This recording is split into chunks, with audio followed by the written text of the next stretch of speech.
वरः विद्वत्तमो वीतभयः पुण्यश्रवणकीर्तनः उत्तारणो दुष्कृतिः पुण्यो दुःस्वप्ननाशनः वीरः रक्षणः सन्तो जीवनः पर्यवस्थितः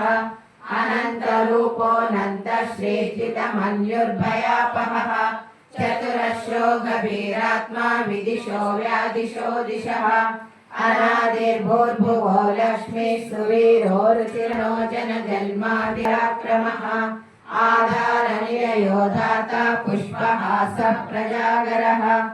ऊर्ध्वगः सत्पथाचारः प्राणगः प्रणवः प्रणः प्रमाणं प्राणनिलयः प्राणभृत् प्राणजीवनः सत्त्वं तत्त्वविदेकात्मा जन्म मृत्युजरातिगः